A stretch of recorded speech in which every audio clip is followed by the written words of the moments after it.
Hola, bienvenidos a todos desde donde estén, desde América Latina, Europa, Estados Unidos, Cuba. Hoy estamos acá presentando la última sesión de este taller de verano, Arte y Política, y estamos viendo también, queríamos también invitarlos a que estén al tanto porque vamos a sacar pronto los cupos para el taller que se hace en el otoño, que va a ser sobre resolución de conflictos en espacios autoritarios. Hoy queríamos darle a Cristian la bienvenida. Cristian es un artista que vive en Nueva York y que ha trabajado ya sea de forma individual que como parte de colectivos, y que ha traído una práctica del arte que se relaciona desde lo social y desde la crítica con elementos como la economía, la educación y bueno, la vida en ciertos países para los inmigrantes. Entonces, es un placer, Cristian, presentarte. Te dejamos ahora el espacio para que nos hables un poco de tu trabajo y, como hacemos siempre, una vez terminada la conferencia, cerramos el espacio público para entrar a la discusión interna del taller. Muchísimas gracias por aceptar la invitación, Cristian, y bueno, acá te dejamos el espacio. Gracias, Tania. Y gracias a ti y a Leonardo por la invitación también. Sí, voy a compartir mi pantalla. Dame un segundo.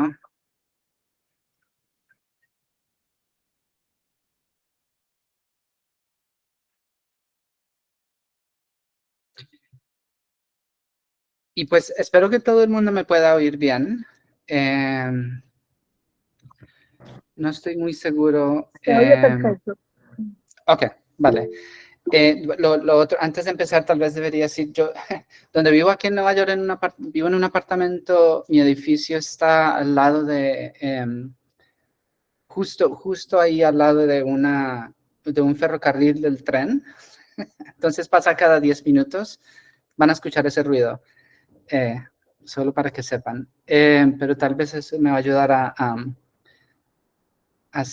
hablar un poquito más despacio. También pienso que si tenemos el tiempo después de que yo muestre algunas de mis trabajos, pueden guardar preguntas para entonces, pero si algo no tiene sentido, por favor, pueden pararme y hacerme una pregunta o ponerla en el chat. Bueno, para empezar y para dar un poquito de contexto a quién soy como artista y como persona en el mundo, ¿no? Voy a hablar brevemente acerca de una serie de cuadros y dibujos que estoy haciendo ahora. Yo entiendo que la clase y el taller se enfoca en acciones artísticas y resiliencia comunitaria, y voy a hablarles de dos proyectos muy específicos en los que yo estuve involucrado. Pero para dar un poquito de contexto a quién soy, voy primero a mostrar estos cuadros que estoy haciendo ahora, que hacen parte de mi práctica en el taller, ¿no? En casa. Y pues ya tendrá un poquito más de sentido después cuando les hable acerca de estos otros dos proyectos. Bueno, yo soy artista, yo como artista soy un artista multidisciplinario, siempre he mantenido alguna clase de práctica en el taller, ya sea, digamos, en diferentes momentos he utilizado la fotografía, escultura, performance y también pintura y dibujo, como que esas cosas en las que entrené en la universidad siempre se han mantenido, como que han estado ahí, así han sido parte de mi práctica. Sí, estas son unos dos autorretratos, uno de mi mamá, un día que se llevó mi cámara a caminar por el parque, y el otro es uno de mis primeros retratos que hice cuando tenía como 17 años. y como cuando primero empezaba a pensar en el arte. Pero bueno, ahora estoy trabajando estos cuadros, estoy haciendo estos cuadros que son unas escenas de un Green Card Party. Es una fiesta para celebrar el Green Card o la tarjeta verde. No sé, creo que en diferentes países se conocen por diferente nombre, pero le llamamos el Green Card, la tarjeta verde y me imagino que sí conocen el término. También a veces me acuerdo que mis tíos le decían la mica. No estoy muy seguro por qué, pero ahí tiene una historia también. Mi mamá emigró a Estados Unidos conmigo cuando yo era niño y entonces estuvimos aquí los dos indocumentados por casi 20 años, hasta hace muy poco. Entonces, antes de tener prospecto de legalizar mi estatus, yo siempre me encontraba teniendo estas fantasías acerca de la idea de hacer una fiesta para el Green Card, como tener una celebración. Y yo hablaba con esto de mis amigos todo el tiempo.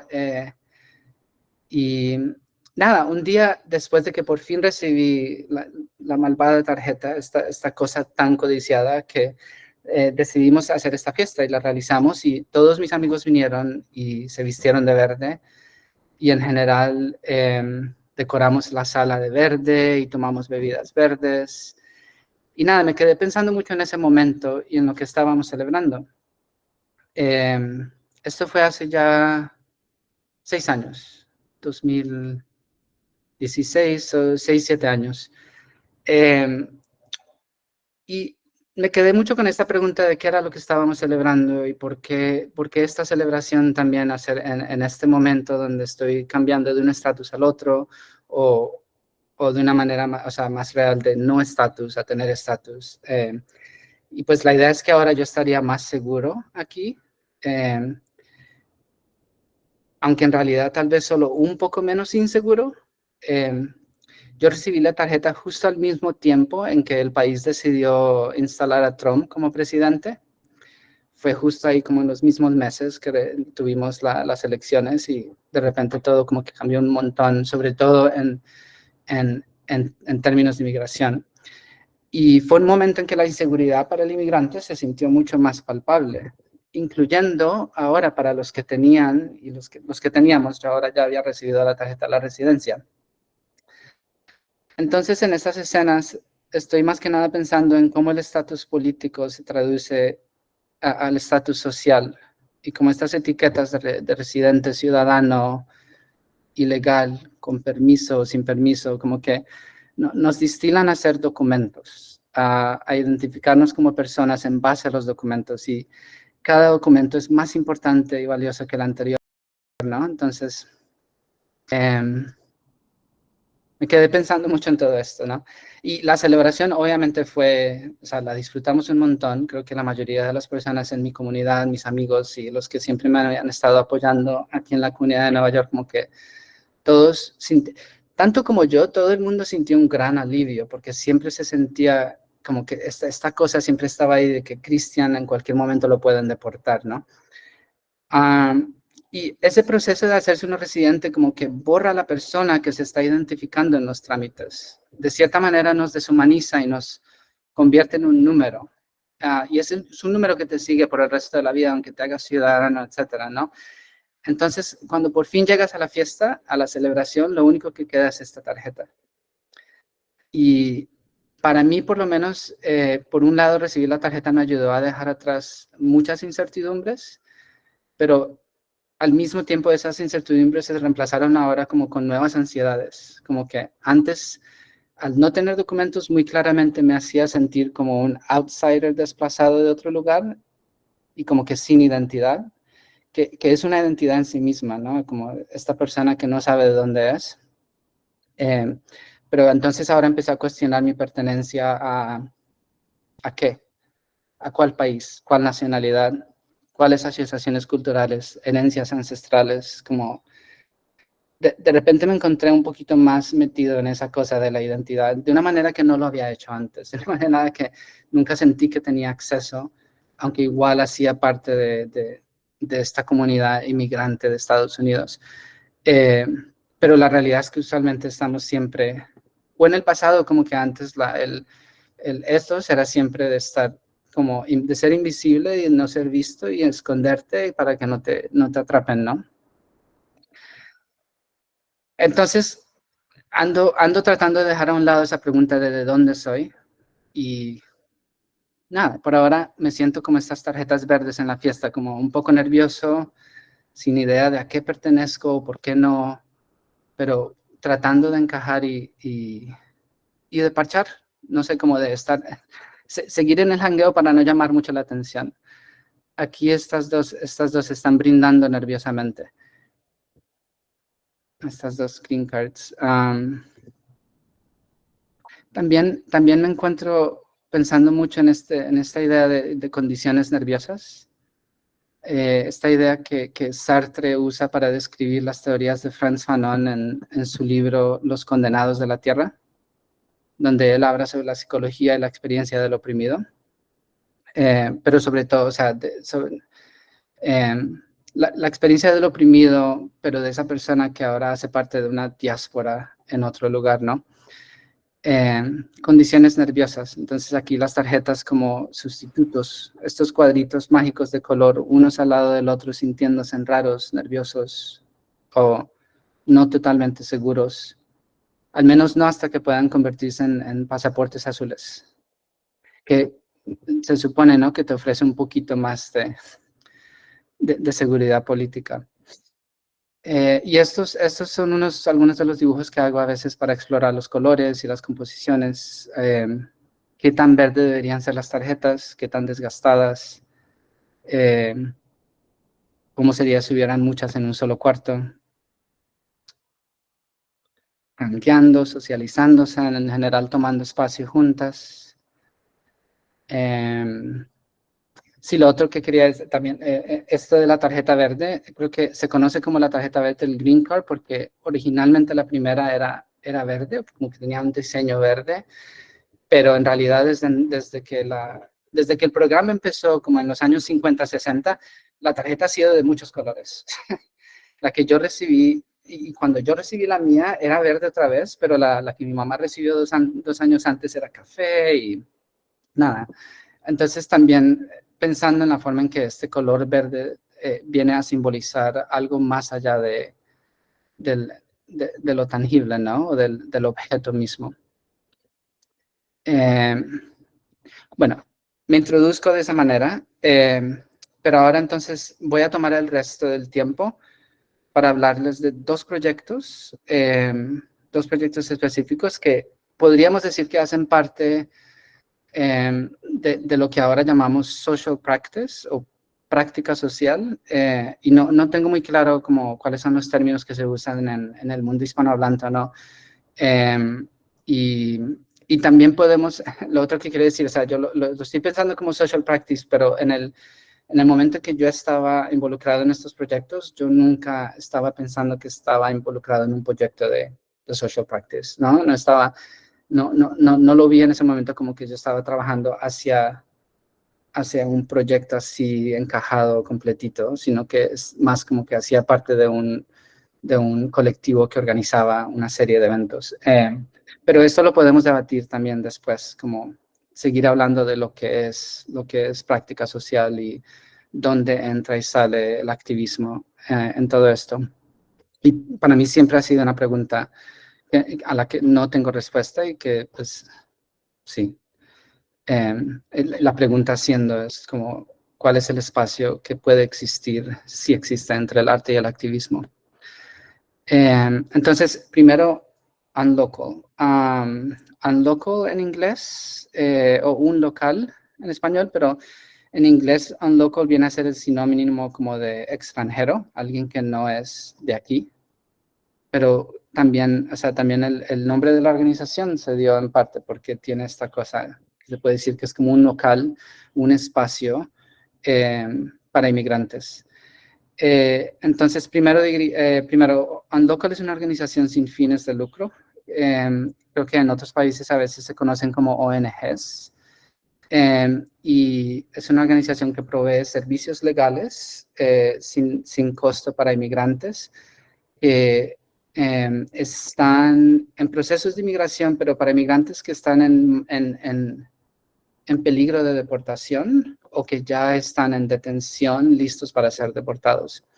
Entonces, lo que quiero explicar primero acerca de este trabajo es que al menos aquí en Nueva York, pero en diferentes ciudades de Estados Unidos, hay muchas organizaciones, pero no suficientes, que se enfocan en ayudar sin nada de costo de representar en cortes de inmigración a inmigrantes indocumentados que están en toda clase de diferentes procesos. Hay algunos inmigrantes que han entrado y están pidiendo asilo político, hay algunos que son refugiados, hay otros que ya han estado aquí por mucho tiempo y están tratando de pedir la residencia o alguna clase de estatus temporal en base a violencia doméstica, etcétera, etcétera. Hay unos que más ligeramente simplemente están tratando de buscar una visa porque son estudiantes o una visa por medio de su trabajo.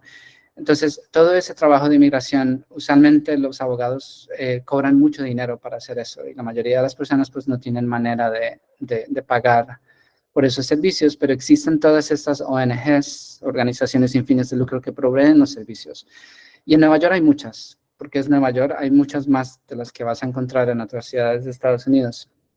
Entonces, Unlocal se fundó más o menos en el 2010, 2011, 2012 empezó el trabajo, sobre todo cuando se recibió por primera vez una beca de fondos que ayudó a contratar como a la primera persona, al primer empleado de la organización. Y el enfoque de Unlocal siempre fue no ser simplemente otra organización que podía tomar casos de migración, sino una organización que se enfocaba en tomar los casos de las personas más necesitadas. Entonces, aquellas personas que o están en detención, listas para ser deportadas y necesitan que un abogado intervenga, o las personas que están pidiendo asilo político, las personas que están a más riesgo de de que las echen del país o que las separen de sus familias. La organización, el proyecto de Unlocal inició justo al mismo tiempo, más o menos cuando estaba la protesta de Ocupa. Y yo conecté con Unlocal por medio de la protesta. Ocupa fue para mí como un gran momento de concientización política. Yo estaba todavía bastante joven, pero yo estuve ahí la primera tarde en que se hizo la primera protesta y luego estuve ahí todos los días hasta que nos echaron de la plaza. Y aparte de esa politización que sucedió para mí, lo más importante que pasó fue que conocí a muchas personas y aprendí y me enteré de muchos proyectos que habían por toda la ciudad de Nueva York que se enfocaban en proveer este apoyo y asistencia a personas como yo, inmigrantes indocumentados. Entonces, ese fue el contexto en el que fueron dos abogadas que fundaron esta organización. Y yo conecté con ellas y empecé a hacer de voluntario, como a voluntariar como intérprete y traductor en casos legales, que era algo que yo ya venía haciendo en otros diferentes contactos, pero de nuevo, como no hay suficiente ayuda para todas las personas que necesitan representación en la corte, entonces este trabajo usualmente, si entre más voluntarios hayan, como mejor, ¿no? Entonces me encontré de repente yendo a muchos casos o audiencias para refugiados o para personas que estaban pidiendo asilo político frente a agentes de inmigración y en las cortes. Nada, y así año tras año yo fui participando y apoyando activamente el trabajo de esta organización, que poco a poco fue creciendo. Al principio, Unlocal se fundaba, eran dos abogados y al principio los fondos que recibían Unlocal era a base de donaciones y también a base de becas pequeñas que vienen de diferentes fundaciones o a veces también vienen de fondos de la ciudad, de fondos del estado. Anoco nunca recibió fondos del gobierno, o sea, del gobierno federal, en parte porque cuando las ONGs reciben fondos del gobierno general, estos fondos vienen con muchas reglas, algunas de las cuales requieren a las organizaciones que no representen a personas que no sean ciudadanas de Estados Unidos. O sea, no, si estás representando a alguien que no tiene estatus legal en el país, entonces puedes perder los fondos. Entonces, también de esa manera las organizaciones a veces tienen las manos atadas. Y UnLocal se dio a la tarea de no recibir esa clase de dinero. Esto es una foto del personal de UnLocal el año pasado, cuando se celebraron 10 años de la organización Están en Marcha. Abogados, paralegales, organizadores y otras personas. Bueno, y entonces ahora les hablo de lo que yo hice y la forma en que me involucré un poquito más a fondo. Entonces, unos años después de haber conocido a las abogadas, ellas me ayudaron a solucionar mis papeles. O sea, por medio de UnLocal fue que yo eventualmente recibí mi Green Card, la tarjeta verde. Y después de que por fin recibí esta tarjeta, ellas me invitaron a ser parte de la junta directiva de la organización. Lo siento si estoy explicando un poquito demasiado de las cosas, pero no sé cómo funcionan estos procesos en otros países, pero en Estados Unidos, cuando tienes una organización sin fines de lucro, requiere que tenga un cuerpo que está formado por un grupo de voluntarios, que es la junta directiva, y este grupo de personas básicamente ayudan al director de la organización a mantener un buen liderazgo, se aseguran de que las finanzas estén bien y que el presupuesto año tras año tenga sentido con la programación, que no esté creciendo demasiado rápido y pues que haya suficientes fondos para mantener los salarios de las personas y la programación del proyecto, ¿no? de la misión. En teoría, las juntas directivas de estas organizaciones protegen y avanzan la misión del proyecto, pero en la práctica eso requiere bastante trabajo administrativo. Y encima de proveer ese apoyo para el director de la organización, la otra gran parte el otro rol que es muy importante de la junta directiva, los miembros de la junta directiva, es la recaudación de fondos. Entonces, nada, ahí fue donde yo entré y tan pronto como me invitaron a ser parte de la junta directiva, yo me di a la tarea de pensar en cuál es la mejor manera en que yo puedo no solamente regar la palabra, como regar la palabra acerca de lo que hace esta organización y qué tan importante es el trabajo, sino por medio de mis conexiones al mundo del arte, que es como el mundo en el que yo estaba más o menos tramitando por los últimos 10 años, ¿cómo puedo traer más apoyo de este otro mundo que no tiene nada que ver con el mundo de las personas indocumentadas en necesidad de representación legal? Y esto fue, en este mismo momento, yo estaba haciendo mi maestría para sacar mi maestría de arte. Entonces estaba conociendo a más personas. Y parte de lo que me di cuenta es que en el mundo, en las instituciones de arte, la forma en que recaudan fondos es haciendo subastas donde venden el arte, los cuadros, dibujos, esculturas de artistas que ya en el pasado han apoyado esas instituciones o viceversa, los artistas a los que esas instituciones han apoyado. Entonces, parte de mi idea fue cómo podemos traer todo ese capital que se produce en el mercado del arte y traerlo a este otro mundo donde hay una necesidad muy grande para apoyar este trabajo. Entonces empecé a hablar con amigos, empecé a hablar con personas y empecé a acercarme a galerías para ver si alguien se prestaba no solamente a darnos el espacio de la galería para hacer una subasta, para recaudar fondos para UnLocal, sino también se prestara a usar su network como su red de conexiones al mundo del arte. Y de lo que les quiero hablar es que al principio me la pasé 1 o 2 años hablando con personas acerca de la idea y también haciendo contacto con galerías y nadie me contestaba. Y después de varias conversaciones, me di cuenta que, caí en cuenta que las galerías no me iban a contestar hasta que yo no les diera a ellas nombres de otras personas que ya de cierta manera no necesariamente tienen fama, sino nombres que son reconocidos. Y entonces así me iban a tomar en serio, ¿no? Como, ¿podemos hacer esto? Entonces volví a conectar, volví a reach out, ¿cómo se dice? Volví a acercarme a una de estas galerías, pero esta vez les dije, ya tengo este y este nombre de artistas que van a donar su trabajo para la subasta. ¿Ustedes se unirían a hacer esto y nos prestarían el espacio? Me contestaron en un día. Y entonces ahí empezamos. Esto es uno de los panfletos que hicimos uno de los primeros años. Fue el primer año. Y ya después de que teníamos la conexión a la galería, muchos de los artistas que sí conocían la galería empezaron a responder también.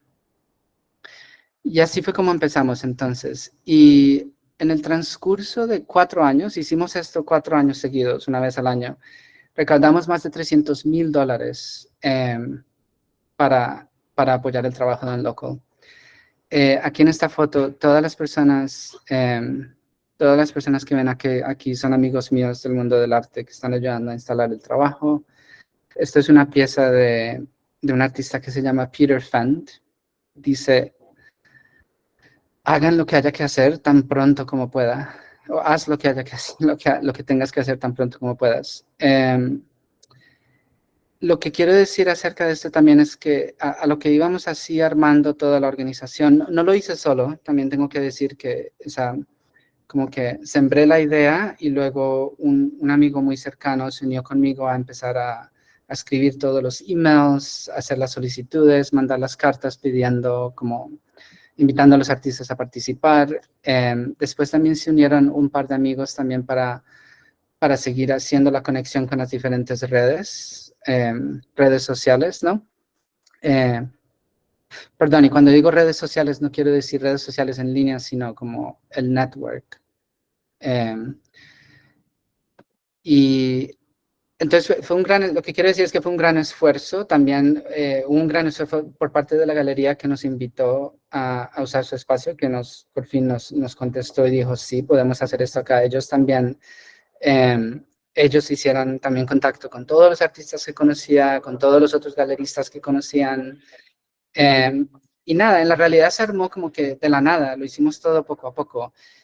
Lo otro que nos dimos cuenta inmediatamente es que estas subastas, para que las personas puedan participar desde lejos, hay que hacer todo este setup por internet, las páginas web, el sistema que se usa para la subasta y cómo se pueden hacer, sí, cómo las personas pueden participar en el evento. Y lo primero que nos dimos cuenta es que si queríamos usar uno de los servicios que ya existen, usualmente esos servicios toman hasta casi el 10 al 15% de todo lo que se recauda, que en nuestro caso, porque empezamos a recibir piezas de arte que valían bastante dinero, no queríamos perder ese 10 o 15%. Entonces, llamamos a otro amigo que sabíamos que era programador de sistemas de web, y él nos ayudó a hacer así algo muy como rudimentario. Hicimos una página para hacer subastas. Y en el transcurso de los 4 años, después de que este amigo nos ayudó, yo me convertí en un programador. Aprendí un poquito de JavaScript, aprendí un poquito más de los otros idiomas que ya conocía, y al final de los 4 años ya teníamos todo un sistema que hasta mandaba emails automáticos cada vez que una persona ponía un bid para la pieza que querían comprar. Y hacia el final, o sea, fuimos expandiendo este proyecto tanto que terminamos con piezas de arte de artistas que nunca nos hubiéramos imaginado conocer o poder conectar, como esta pintora Dana Schutz, que nos dio un dibujo que vendió por casi $80,000, o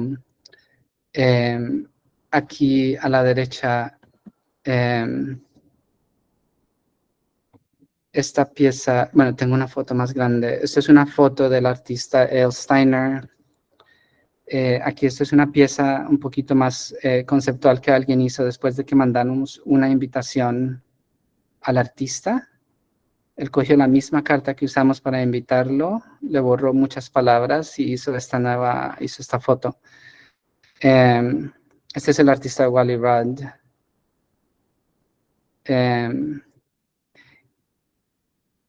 Y sí, llegamos a conectar a tantas personas que terminamos con estos artistas que vendían su trabajo por mucho dinero. Y algunos de los cuales, como este dibujo de Dana Schutz, lo hicieron especialmente para la subasta que estábamos organizando. Esta es una pieza del artista Jenny Holzer, que dice: está en tu interés encontrar la manera de ser muy tierno. Aquí a la izquierda un pequeño collage de la artista Lorna Simpson. Y a la derecha una foto de Matt Sanders. Creo que hay muchas cosas de lo que hicimos con esto en esos 4 o 5 años de las que puedo hablar, y espero que pues salgan preguntas, porque no fue nada fácil y también tomó bastante trabajo, y trabajo que la mayor parte fue totalmente de voluntario. Y también sí, de voluntario, no solamente mi tiempo, pero el tiempo de muchas personas. Y lo otro que podía hablar aquí es que cuando decidimos parar de hacerlo, porque llegamos a un punto en que como que nos exhaustamos, o como se dice, nos cansamos, y como que cansamos o deterioramos las conexiones que ya habíamos hecho con todos esos artistas. Y caímos en cuenta que no podíamos seguir pidiendo año tras año, pero al mismo tiempo como que está esta pregunta: bueno, pero hay muchas organizaciones y fundaciones que hacen esto año tras año y que lo han hecho en ciertos casos por décadas. Pero nosotros no.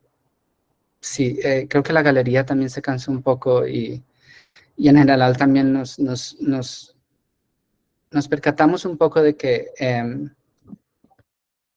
hay muchas, ¿cómo se dice? Hay muchas cosas pasando en el mundo que requieren de esta clase de organización y de esta clase de ayuda. Y de repente se empezó a sentir un poco como, pero bueno, ¿por qué es esta la causa a la que alguien quiere donar? Y también aprendimos entonces de algunos de los artistas que habíamos conocido, que nos donaron su trabajo, que año tras año como que cambian, ¿no? Como que un año decían: este año voy a apoyar esta causa, y este año voy a apoyar esta otra causa, y este otro año.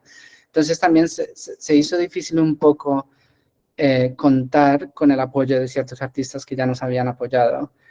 Y pues en ese sentido como que estábamos ya cansados, porque es como, ¿hasta cuántas personas podemos en realidad con cuántas personas podemos en realidad conectar?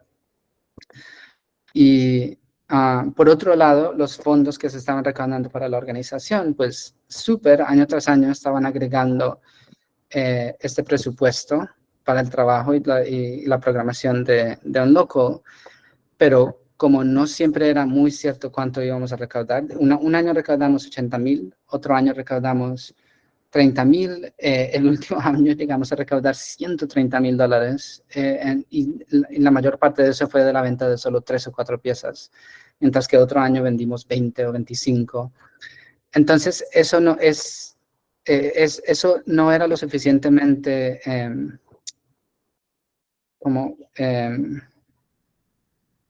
sí, no, como que no podíamos contar con eso, porque no sabíamos qué iba a pasar año tras año. Bueno, lo otro que les quiero hablar es acerca de donaciones a conversaciones y luego a colaboraciones. En el medio, o sea, entre todo esto que estábamos organizando al mismo tiempo, pues obviamente estábamos teniendo muchas conversaciones acerca del trabajo mismo, o sea, el trabajo que Unlocal le está ofreciendo a la comunidad inmigrante de Nueva York. Y entre eso conocimos a esta artista, Adelita Husnivey, que la forma en que ella hace su trabajo es que ella usualmente conecta con organizaciones comunitarias, hace una propuesta acerca de un proyecto que eventualmente culmina en ser una especie de instalación o video, Y ella había sido una de las personas que donó una pieza a la subasta. Entablamos una conversación con ella. Ella estaba muy interesada en pensar en el trabajo que los abogados estaban haciendo, pero específicamente estaba interesada en hablar o entablar una conversación acerca de la forma en que el trauma vicario es vivido por los abogados que están haciendo este trabajo con inmigrantes. Como que hay muchas clases de trauma que están pasando por el espacio de Unlocal. Está el trauma con que vienen los inmigrantes que necesitan este servicio. Está, o sea, entre ellos mismos está el trauma con el que vienen después de haber sido desalojados de sus tierras. Está el trauma con el que vienen después de haber emigrado por todo Centroamérica en ciertos casos, el trauma de pasar la frontera, todo esto. Y luego viene también el trauma de lidiar con un sistema burocrático aquí en Estados Unidos que es bastante deshumanizante. Y encima de todo eso, luego entonces, cuando empiezan a lidiar con el sistema, está el trauma de cómo los tratan los jueces, los fiscales, ¿no? Y todo eso, cuando vienen a pedir la ayuda de abogados, como las personas que trabajan en Unlocal, los abogados también absorben todo ese trauma y eso es lo que conocemos como trauma vicario. Entonces, con Adelita Husnivey y los empleados, o sea, el personal de la organización de Unlocal, hicimos una serie de talleres que duraron más o menos 5 o 6 meses, donde se habló mucho de todas estas experiencias alrededor del trauma vicario. Y al final yo también hice, aunque yo no era parte del personal de la organización, yo también hice parte de este proyecto. Porque al mismo tiempo que yo estaba haciendo mi maestría de arte, todo esto estaba sucediendo al mismo tiempo. La organización de la subasta, estaba sacando mi maestría y al mismo tiempo también estaba tomando clases, como clases básicas de trabajo de inmigración. Y cuando terminé la universidad conseguí un trabajo como paralegal en otra organización diferente donde empecé a hacer este trabajo también como intérprete y como paralegal. Entonces yo hacía parte de este grupo en el taller que hicimos con Adelita, que eventualmente culminó en un trabajo que ella presentó aquí en un museo de Nueva York. Y estos talleres fue todo con abogados y paralegales. Ahora, pues, les voy a mostrar, es en inglés y no tiene subtítulos, pero, no sé, es un pequeño clip de 3 minutos del video que salió. Lo que les puedo decir es que aquí las voces que escuchan son las voces de nosotros mismos en el taller, hablando específicamente acerca de la forma en que la forma en que interactuamos con la ley. Y esta pregunta específica de, ¿la ley es una herramienta que nosotros usamos o somos nosotros una herramienta de la ley como trabajadores legales, como abogados, como paralegales? Y ahora, como para tomar un respiro yo, les dejo con esto. It was arbitrary and But the thing that we're not mentioning, because I mentioned because it's the thing that we don't like about it, is that it's also a system to manage.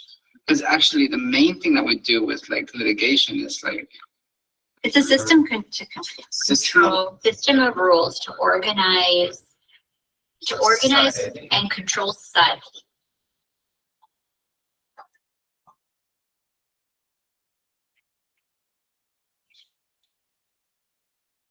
minimize harm against other people. Like that's that's justice. Yeah. Like if I can And I live my said life that Yeah. in a way that's minimizing harm against others, then So- to me that's justice. I think also part of the legal system is that it's constantly redefining itself. So Yeah. is justice also then like an ever changing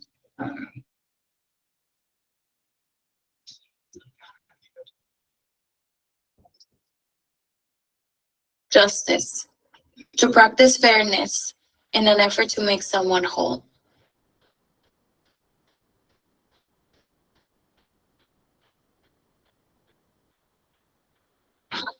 DHS, the Secretary of Homeland Security, shall take all actions the Secretary determines necessary and appropriate to achieve and maintain operational control over the entire international land.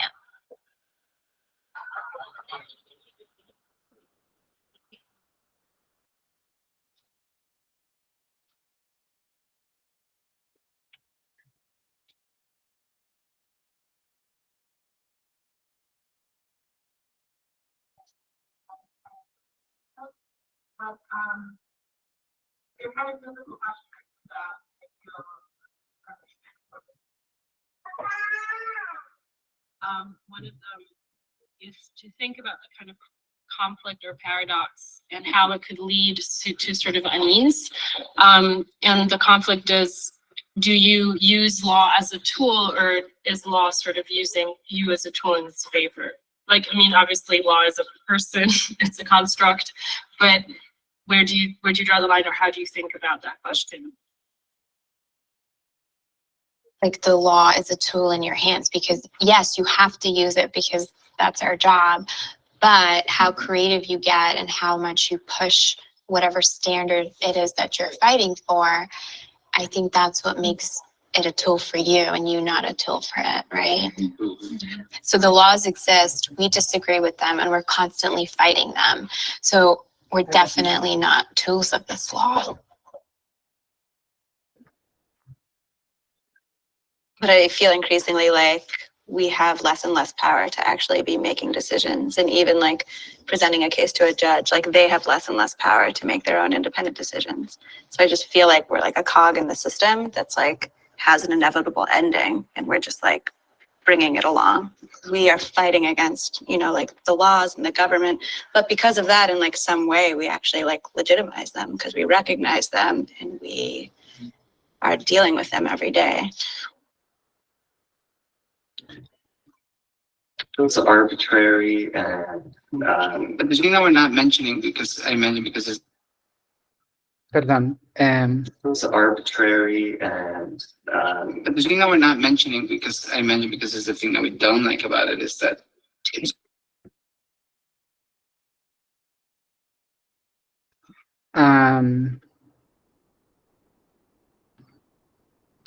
arbitrary and perdón, mi slideshow está un poquito como que se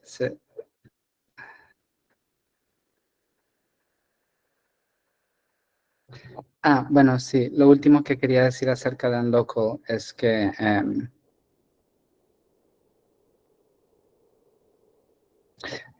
sí, terminamos de hacer la subasta, decidimos no volverlo a hacer. Y esto es una foto aquí en la izquierda de cuando yo estaba corriendo, en el 2021 estaba corriendo el maratón de Nueva York, que es una de las otras muchas maneras en las que, de nuevo, como miembro de la junta directiva de Unlocal, hicimos para recaudar fondos. Usualmente el maratón de Nueva York es una oportunidad aquí en la ciudad donde cuando muchas organizaciones recaudan fondos, es como tú te comprometes a correr el maratón, lo haces como en equipo. En este caso éramos 5 personas, habían 2 o 3 miembros de la junta directiva y algunas personas del personal de la organización, y se recaudan fondos de esa manera también. Esta es una foto que nuestra directora, la directora actual tomó mientras yo iba corriendo llegando a la meta. Y aquí en la derecha es una foto de una cena que hicimos en las oficinas de un local con empleados, pero también con algunos de los clientes de la organización. Bueno, entonces ahora les voy a hablar de Trade School. Bueno, les dije al principio que iba a hablar de 2 diferentes proyectos. Creo que todavía tengo un poco de tiempo, ¿no? Habíamos dicho, Leonardo, como 1 hora. Sí, estamos bien de tiempo. Perfecto, súper. Solo les voy a hablar de esto ahora, no me va a tomar más de 10, 15 minutos. Trade School. Y también para conectarlo a Unlocal. Esto es un proyecto que tal vez las personas, me imagino que alguien debe haber escuchado de este proyecto. Sé que Tania lo conocía en su momento. Trade School empezó en Nueva York en el 2010, 2011, también como alrededor del mismo tiempo en que se inició la protesta de Ocupa. También se crearon muchos espacios, como que la protesta de Ocupa abrió muchas conversaciones y abrió espacios para idealizar, sí, como para idealizar alternativas, digamos. Trade School quiere decir escuela de trueque. Tiene dos significados. Trade School históricamente en Estados Unidos, al menos eran las escuelas que te daban, que te enseñaban cosas prácticas, como donde podías sacar certificados de cosas prácticas como para plomería o electricidad o qué sé yo, soldadura, ¿no? Pero, y entonces desafortunadamente cuando el proyecto se inició se le dio este nombre que es un poquito muy básico, pero básicamente el concepto de Trade School era una escuela de trueque donde las personas podían ofrecer clases y los estudiantes que se anotaban a las clases, en lugar de pagar con dinero o tener una transacción monetaria, podían pagar en forma de trueque con servicios o objetos que el profesor determinaba podrían ser como el pago para las clases. Yo conocí, Trade School inició al principio, la primera vez que Trade School sucedió fue en el 2010 y yo no hacía parte del colectivo todavía, pero fue iniciado por unos compañeros míos de la universidad, 3 personas, tuvieron la idea y la forma en que se dio es que había una tienda en la calle que alguien quería abrir una tienda, rentaron un local, pero el local iba a estar desocupado por un mes antes de que pudieran empezar a construir lo que iba la tienda, que creo que iba a ser como un café o algo así. La persona que estaba montando este nuevo negocio le dijo a sus amigos que el local iba a estar vacío, sus amigos artistas y esas personas que fueron los fundadores de este proyecto, dijeron, oh, podemos hacer lo que queramos en ese espacio por un mes.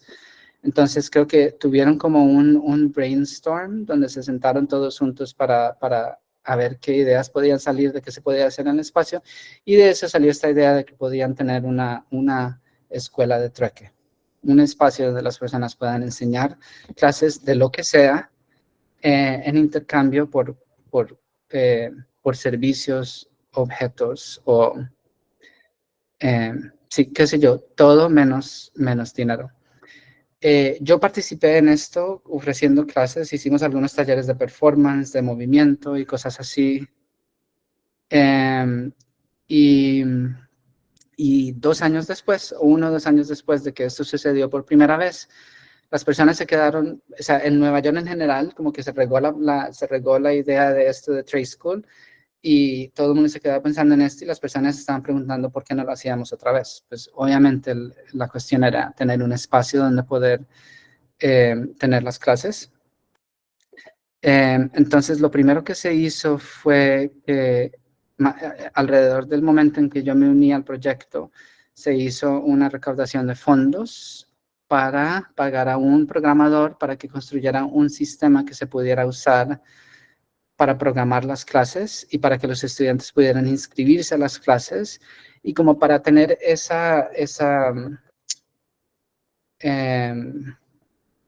como para saber que la clase iba a suceder y saber que el profesor podía ver, o sea, creo que al principio habían momentos en que sí se ofrecían las clases, pero no sabíamos cuántas personas iban a venir, cuántas personas iban a atender la clase, era difícil. Entonces la idea de crear un sistema por internet para que las personas se anotaran y dijeran voy a venir y en forma de pago voy a traer un bloque de queso, como que eso creaba un poquito más de contabilidad, de accountability, a veces no encuentro las palabras en español, lo siento. Una forma para rendir cuentas. ¿Cómo? Una manera de rendir cuentas, ¿no? De lo que estaba. Sí, como de saber que van a venir, ¿no? Entonces, el proyecto de Trade School, cuando yo me uní al colectivo, fue en base a invitación de las personas que habían iniciado la idea, y nos unimos como un total de 3 a 5 personas en el transcurso de 1 o 2 años, porque el proyecto se hizo, recibió tanta visibilidad que empezaron ya entonces a invitar a Trade School como proyecto a estar en galerías, en museos, y aparte de eso estábamos en un momento recibiendo emails de personas en otras ciudades del mundo que querían saber cómo podían crear este sistema para ellos mismos en sus ciudades y cómo podían organizarse para ofrecer el mismo formato, como esta misma clase de educación alternativa. Y en lo que se transformó TradeSchool entonces fue en este proyecto, organización que en realidad nunca tuvo fondos más que simplemente las invitaciones de muchos institutos, y también la visibilidad en casi todos los medios informáticos. O sea, estuvo en todos los periódicos aquí, salió en la radio, todo el mundo estaba muy emocionado por esta cosa. Y TradeSchool no fue el único proyecto de su clase, también otros institutos y otros colectivos decidieron hacer sus propias formas, sus propios como que sí, se fundaron sus propias escuelas alternativas con diferentes modelos, pero la mayoría de ellas siempre con esta intención de no cobrar y simplemente crear un espacio de educación que fuera alternativo a las universidades y a lo que ya teníamos, ¿no? Entonces, eso terminó creando más trabajo para el programador que inicialmente se había contratado para hacer esto. Ese programador simplemente se unió al colectivo y ya no quería necesariamente ser remunerado por el trabajo que hizo inicialmente en crear esta base de datos. Y entonces se fue creciendo el proyecto y tuvimos que, entonces en parte mi trabajo también se convirtió como programador de este sistema, en traducirlo a otros idiomas para que personas en lugares como Ecuador o México o Argentina pudieran usarlo en español. También logramos, creo que se tradució a varios idiomas, pero eventualmente el sistema, aquí estas son unas fotos de cómo se veía por internet, como las clases estaban ahí, la persona podría abrirlas. Usualmente si la clase no estaba llena había un botón que decía inscribirse. Después cada escuela tenía como su propia página y pues decía en su propia página cómo era que se estaban organizando, dónde estaba el espacio. Y no sé, en un transcurso como de 5 años, ya entonces ya habían como 50 sucursales del proyecto por todo el mundo. Y estaba en lugares también como Singapur y Sudáfrica. Y todo esto en base a este sistema súper complejo que creó esta persona que se llama Orsu Vasky, también es un artista, y su trabajo se enfoca mucho en hacer cosas con sistemas como estos y bases de datos grandes. Y eventualmente, o sea, cada vez que nos pedían algo, o cada vez que venía un grupo de personas, un colectivo a decirnos, oh, nos gustaría organizar en nuestra ciudad, esos grupos de personas como que tenían diferentes ideas acerca de qué podría ayudarles en cuanto al sistema, que podríamos diseñar para el sistema para que lo hiciera más fácil. Entonces unas personas decían, bueno, nos gustaría tener más páginas. Entonces, todo esto se convirtió en este trabajo de crear un sistema de internet donde las personas pudieran fácilmente crear diferentes páginas para su sucursal ahí dentro de nuestra página principal.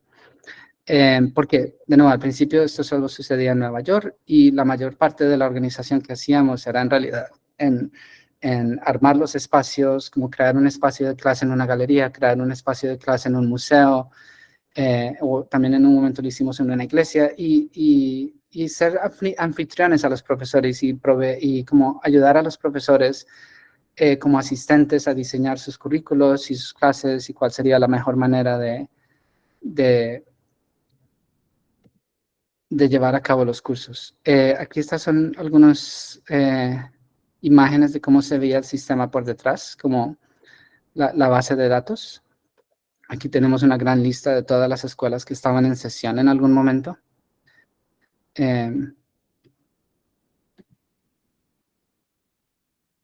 Aquí como uno de los formularios donde los organizadores pueden como ir rellenando cómo quieren que se vea la escuela cuando se publique. O sea, qué clase de información quieren ver. Sí, o sea, estas imágenes tal vez son un poco aburridas, pero en parte para demostrar que el trabajo, una gran parte del trabajo también era esto. O sea, no solamente eran las clases en vivo, sino también el trabajo de este sistema que ayudaba mucho a los organizadores en otras ciudades. Y pues para nosotros, un poquito para descargarnos del trabajo que estábamos haciendo por ellos. Aquí esto es una lista en la base de datos de todas las clases. Sí, una lista de clases. Bueno, lo último que quiero decir acerca de este proyecto de Trade School es que este proyecto terminó en parte porque como colectivo en una duración de 4 o 5 años nunca tuvimos fondos para hacer el trabajo, entonces todo este trabajo también era mucho trabajo voluntario. Y como que se nos acabó la energía o tuvimos ese sentir que en inglés conocemos como burnout, este burnout de que estamos totalmente desgastados de hacer el trabajo sin mucha ayuda. Y entonces sucedió eso y al mismo tiempo el sistema ya era tan robusto que los organizadores en otros países, en otras ciudades, podían seguir con el sistema ellos mismos. También eventualmente encontramos organizadores en otras ciudades que tenían el conocimiento del el lenguaje de programación para seguir trabajando en el programa mismo y podían hacer alteraciones a la base de datos. Eso ayudó un montón. Entonces, eso es una de las razones, pero luego la otra razón más primordial por la cual el colectivo aquí en Nueva York se deshizo, y esto es algo, y pues voy a terminar con esto, y es algo que podemos discutir también, es que el mundo del arte tiende a querer a un nombre o una sola persona para dar visibilidad a proyectos como estos. El mundo del arte y las instituciones y los museos quieren tener un nombre que puedan publicar en sus páginas, que puedan publicar en los periódicos para decir, este es el trabajo de este artista. Pero nosotros éramos un colectivo y este trabajo, todo el trabajo que se hizo para este proyecto y la razón por la que llegó a ser tan grande es porque habíamos 6 personas trabajando constantemente y respondiendo los pedidos de otros organizadores, pero cuando recibíamos las invitaciones de los museos siempre querían un solo nombre. Y una de las fundadoras del proyecto como que se fue corriendo con eso. Y esa persona que la artista se llama Caroline Woolard, ella ahora tiene una carrera muy grande como artista y es reconocida, creo que mundialmente también, en parte, o sea, al principio en base a este proyecto que hicimos todos juntos por muchos años. Y pues llegó un momento en que ella empezó a irse sola con el proyecto y lo que al principio hacíamos o que se suponía que hacíamos en colectivo, cuando al principio se suponía que hacíamos decisiones colectivas, ese proceso se perdió, porque ahora ella quería solo responder por sí misma y responder muy rápido a cualquier pedido que recibía de museo o de institución, sin primero acudir al colectivo y decir, bueno, ¿es esto algo que queremos hacer? ¿Tenemos el tiempo? ¿Qué quiere decir si nos unimos a tener esta exposición en MoMA? O se perdió el hilo ahí. Entonces, al principio estábamos muy unidos en ser colectivo y eventualmente cuando ella empezó a hacer decisiones singularmente, sin acudir a nosotros, poco a poco nosotros, los miembros del colectivo, nos fuimos yendo, nos fuimos se fueron. Yo fui uno de los últimos en irme, pero antes de que yo dejé de trabajar en el proyecto ya habíamos perdido a 2 o 3 organizadores y después perdimos al programador y eventualmente pues yo ya no quería seguir trabajando en algo que se había convertido en el proyecto de una persona. Y nada, pues ahí termino con ahí termino con esto también como pregunta acerca de lo que es el trabajo de práctica social y sobre todo en colectivo. Muchísimas gracias, Cristian. Y creo que esta es la perfecta conferencia para hacer la última, porque con otros artistas hemos visto quizás cosas más ligadas al resultado, pero acá estamos viendo como que nos está enseñando el Mago de Oz, ¿no? La parte de atrás, cómo funciona todo.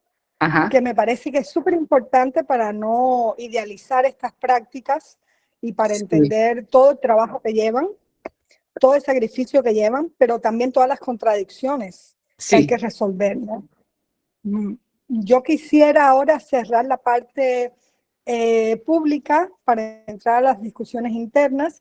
Solo recordarle a nuestros seguidores que se va a abrir pronto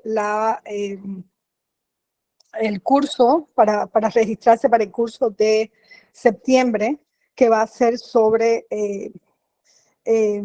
mediación y resolución de conflictos en espacios autoritarios. Muchísimas gracias por acompañarnos hoy y nos quedamos acá nosotros. Gracias, Cristian.